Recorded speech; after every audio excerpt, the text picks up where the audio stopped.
welcome to the world or realm of Millenia. Be ye man, woman, child, spirit, creature, or maybe even the Mahan. Be ye a native migrator, or maybe even an invader into land. Welcome. For I am your host, the Millennium Mailman, here today, and per usual, I'm just doing my videos. This is gonna be more of a filler one, but so like on a day where I don't make and produce another video, this will be like a filler episode. And but yeah, so this filler episode is gonna be central around theology, I guess. Where part of my studies and research into diversifying the realm, I did a lot of studies. Uh, my stepdad has a background in theology, and in order to better understand him, entirely unrelated to the book, I did a lot of theological and theologian studies in order to try to better understand him and recognize and be recognized by him. And one of the like things that I despised but could appreciate the most was like the in the Bible branches of lineage in the trees, and how they would go on for like two whole chapters before it felt like two whole chapters in every book. At least two whole chapters worth of content was just them describing the lineage of one generation to the next generation, and how these people were being correlated to one another to give them sort of like a lineage, bloodline, legacy relevance to what was about to happen, and how they were applicable and why they were applicable in certain stories and in certain aspects. Like in one of the most notorious or infamous or famous renditions of that tree branch lineage would be Adam and Eve to Cain and Abel, and a few of those marital ties and sensual ties, as well as later on in the New Testament, it was the bloodline lineage of what eventually became Jesus Christ in the living flesh, right? So, because in Jesus' lineage, he is born of God. God is his father, and his mother was the Virgin Mary. Go back down Mary's lineage, you'll find the King David, and then further beyond that is Ruth and Boaz, and further up that is Lot and his daughters, and so on and so forth. If you know the father of Lot and so on, right? So there is that relevant legitimacy behind them before they get into a lot of the theological stories and what they're trying to actually share with their from the prophets, from the apostles, to the so-ons and the so forths behind it. And a big thing on theology in general is much less about coming to share and disclose aspects of the different religions, as much as it is theology is very much centered, especially if you go to be educated on theology, is more so the comprehension and understanding of what is being taught in the religion, right? So when you go to theology as a neutral party, someone without a background in any of it, you're the child and descendants of many generations of like atheists, you're going to go in there wanting to understand, per se, and a lot of atheists going through theological studies will have this mindset that, okay, I don't know anything you guys are talking about, but I'm going to study and understand it, so I will be less pissed off about you trying to explain yourself and convert and compromise my belief into adjusting to yours, right? A lot of neutral party atheists, especially people with generations of it, the reason they get into it is so that they don't just strictly hate you, right? And that has been my experience with other atheists and disbelievers of many and the most big named theologies: Christianity, Islamism, uh, Satanism, and all the others, right? The biggest critique of atheists going through theology is that they want to understand, so they don't just hate you, much like a racist would just hate a different race for being the race, right? They want to understand so they can relate, empathize, and then be able to maybe treat people differently that are a part of it, right? That's theology. But in general, if we're being open and honest, what the actual study of theology is, the study of theology is to gain comprehension and understanding of different religions, such that it was it is easier in order to dismantle the opposite religious beliefs. It's more so a sharing and exposure to both the epitomes and the pitfalls of each religion, depending on who your teacher is and if they're actually a part of that religion. It's there to be the study, as you might assume it to be, is very neutral party. Like a neutral party is sharing the different details about it. But in all honesty, it's mostly people who either are for the religion they're teaching on or very against it, exposing the different plot points of each religion such that you can gain your own comprehension and retention of the information, so you can better or worse counteract the things being taught about each religion. Like when I was going through theological educations, there was an Islamic teacher who was educating on Christianity and Judaism. And there were Christian teachers teaching across the board about the things of Satanism, because there wasn't a Satanism's teacher, and another two different religions. But I guess like it was like a mandate that they weren't allowed to just strictly teach their own religion in the classroom.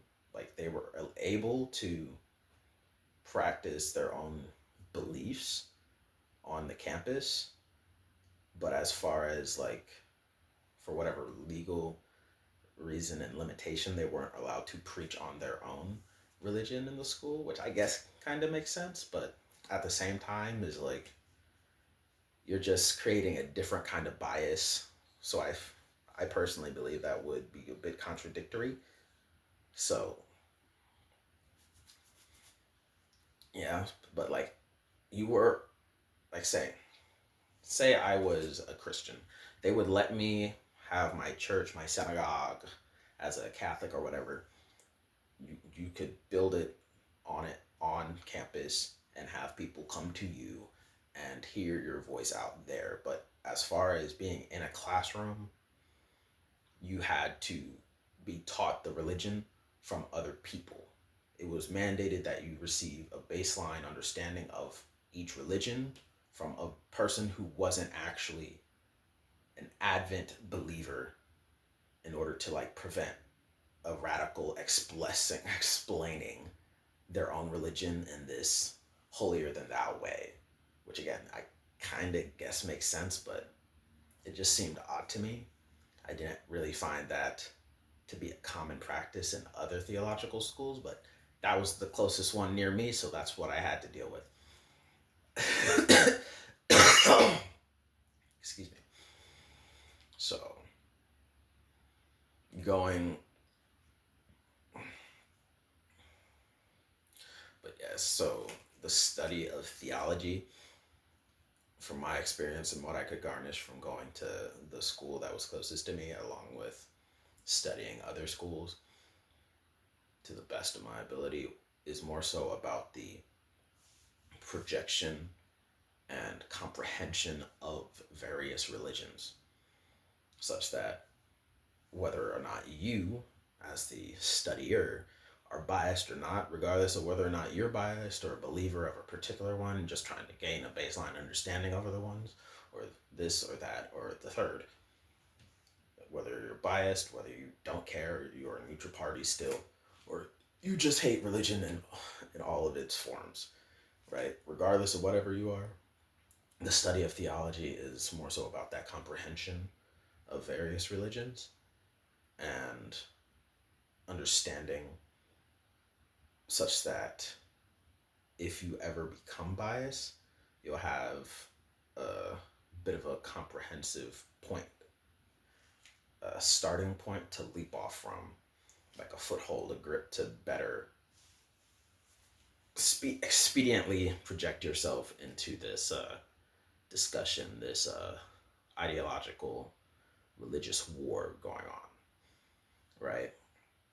And that is my, I'm not sure if I articulated myself well about it, but that is my best articulated explanation of theology there. And I would also say, like, that's quite one of the weirdest things to me. I, as I will disclose on the channel, I am a very ath. I'm not sure atheist is like the best descriptor, but I'm a neutral party in a lot of it, right? I have a background on most of my family in Christianity because we're not Jews, we're not uh, Israelites, we don't have direct ties to Muslim belief and cultures. So most of my family is inherently Christian, and there are parts of them, of the family that I know that are Muslim. I'm very much a neutral party. I don't care about either side. This is America. Believe what you care to and leave me alone and leave me out of it. Right? So, again, for the book I'm writing, The Realm of Millenia, I wanted a very broad world. So I studied Buddhism, Hinduism, Islamic belief and cultures, because I very much wanted to leave Christianity behind. I understand a lot of it already. Leave me alone. You're smothering me. So I really focused in going to the other cultures, as well as to the cult branch and the Satanism branches, in order to understand the different religions and the cultures, such that I could grab and implant them into the realm of Millenia as a realistic fiction world and realm that kind of like exists, right? Because I felt it would be disingenuous and not as well received if I didn't address the various cultures in the real world. So it was extremely hard to make the various cultures work in such a manner that it didn't destroy the narrative and the plot points there. But I do believe I did extremely well, because the main focus on doing the a million tie-ins is on book number 1, right? This is the beginning of opening up the world and giving people that sneak peek into what is to become of the next books and the next chapter, per se, in the installation. So the way I jam-packed and crammed a million things and a million cultures and diversifying it in book number 1 is a big old melting pot isn't the best, but it's the best one I have for it. It's being a big old melting pot of, it's a smorgasbord. It's potluck. It's a big old potluck of a lot of foods, a lot of cultures coming in together and making sure that hopefully it isn't just received as all in bad taste. No, no, I promise you, I made it such that it is all in the most favorable of taste.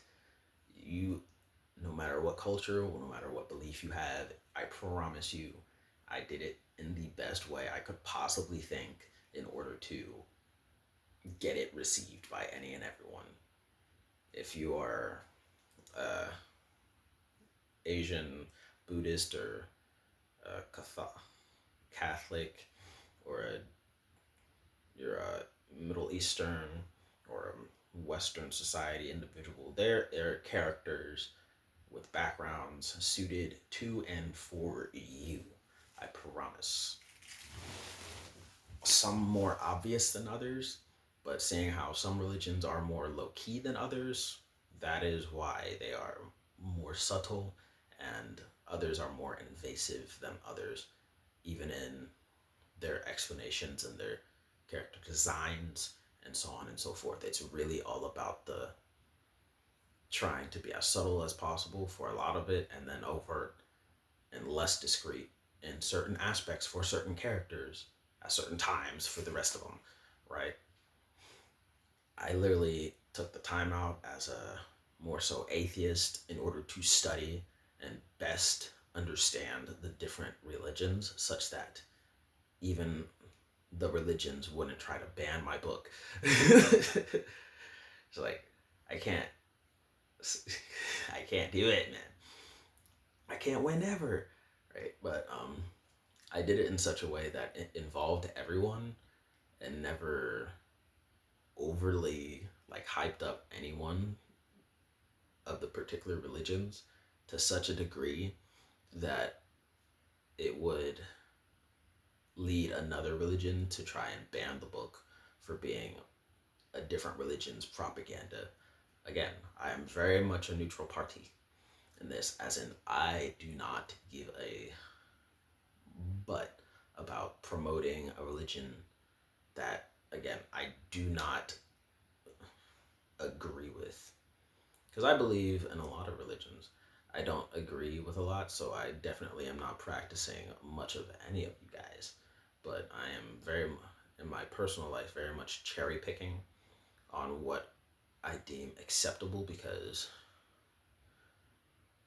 even religious practitioners of the Christian faith and everything, you'll find people who contradict the lives they're living as Christians is contradictory to their word, because you guys aren't actually living the Bible that you preach.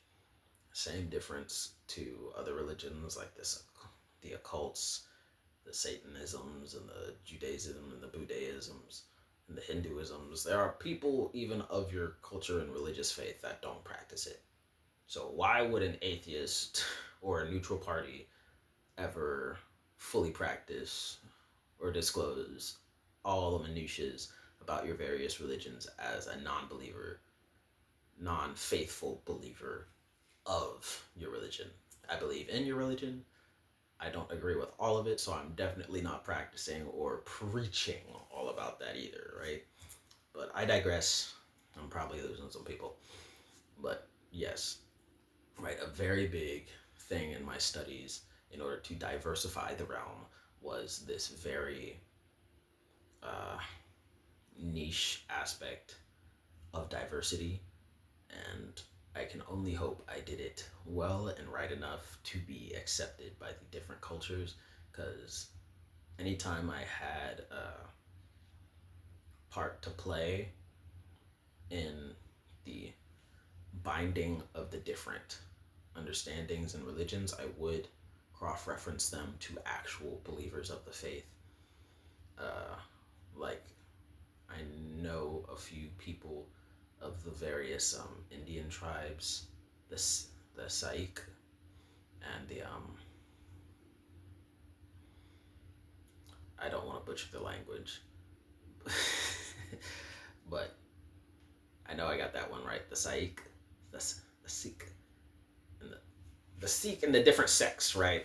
I found and searched out people of each of the religious beliefs that I have in the book in order to best represent them without misrepresenting them in the book as much as possible, right? So if there is something in particular that you don't like or hate or disapprove of, by all means, even after the official book gets out and published, leave me a comment so I can like retcon and correct it in a later book, right? Because again, the first book is more so just about giving that attention and initial introduction to the characters and the religious or cultural aspects about them. Because again, I did a lot of theology studies for this, and I promise you there is nothing more that I hated than the misrepresentation of a lot of it, which is why I very much went to all the classes I could, as well as going to the mosque in order to talk with the actual believers of Islam, and then to the dens of the occults and the occult preachers in order to be better understanding and receptive of what they were teaching so that I could represent them properly, because that is my book. My book is a whole realm of diversity and recognition such that everyone is properly represented in this very, very fantasy realm of perspective and how the perspectives change from character to character, short-lived character to short-lived character to longer-lived, short-lived character. It is really much a perspective type novel, and it was incredibly hard to begin with in order to culminate all the perspectives into a book series, let alone book number one, where I try representing as many people and religions as possible. So I believe I did pretty good, but by all means I could probably do better in that. Since I could be better, I mean I did terribly in my actual representation of it. But again, book number one is book number one. I already cross-examined it to the different religions. So if there is anything you dislike, it may just be the particular perspective being displayed there, right? It is probably just a perspective, but if it's not, by all means, comment section, comment on it so I can either pull down the book, recall it, and republish it with a bit more difference, or entirely retcon it and disavow what I said in prior books with the next book that's coming out with more representation, right? Because book number one, it's an introduction. You're just in the realm. There should not be much any controversies there at all. Book number two, book number three, book on hell, book on the cosmos, book on all those other ones, there will definitely be more in-depth perspective on the different religions and the different beliefs going back and forth, back and forth. There will be more in-depth understanding of those, because that is quite literally what I went to the theological schools of education for. That is what I went there for, okay? But book number one, it is more so an introduction into this. So it is very mild and very abrupt at points with the religions and their representations, okay? But again, it is not to be particularly heavily centered and focused on the theologies. That's just, I did theological natures in background in order to get this comprehension, and I hope you appreciate it when you, especially book number one, because book number one, again, is not in depth of much of any of them. Book number 1 is not in depth, it's just an introduction. Okay. So it feels like I'm getting defensive, but I'm not. But I just hope it is understood and received that book number 1 is not supposed to be the most reliable explanation of what I came to understand and recognize about the religions. It's just like the baseline understanding for the comprehension of people who might get into the different religions or believe certain things about it, right? And I apologize. I apologize once, I apologize a million times. If I got it wrong, comment section, let me know. Email me at themilleniummailman@gmail.com. Comment down below and say, hey, at millenniummailman, yada, yada, yada, yada, I need it, right? And then so on and so forth. If I got it right, share the video, expose it, or share my book after it's published, because I got it right. If I got it right, share it. If I got it wrong, let me know right away. Let me know immediately at the Millennium Mailman, at Millennium Mailman email, Millennium Mailman YouTube channel. Here, I will absolutely look at it. Say, hey, Millennium Mailman, subtext theology, correct my dumbass, right? Correct me immediately so I can retcon or change it. Okay, because I do care. I do care about properly representing people, because I'm neutral party, right? I'm not trying to discourage or hype up and encourage anyone. But if I did get it wrong and you feel misrepresented, immediately call me out for that so I can make it proper. Okay, because one thing I never cared for was misrepresentation in religion, because it was very much the misrepresentation and misunderstandings of Christianity that set me apart from just like being very, I am a total Zionist and Christian full faith believer. It is very much the contradictions and the things that put me off of what most of my family practices, right? So I don't intend to further jeopardize anyone's particular faith by publishing this book with a melting mixed bag of chips and trail mix of different perspectives. If I'm getting it wrong, by all means, let me know so I can fix it. But hey, I am again digressing. That'll be it for this filler video. I'm going to make another filler video of something to post when I don't come up with videos in time. But yeah, I'll try to make that one theology as well. But yeah, that's just me, your Millennium Mailman here. Hope you enjoyed the video. Like if you agree or liked anything I had to say. Dislike the video if not. Comment down in the comment section down below. Share the video for more exposure. Subscribe if you feel like it, or just dislike the video if you don't. But hey, that's me. Hope you enjoy. Peace. Oh, my back. I need to adjust this camera angle.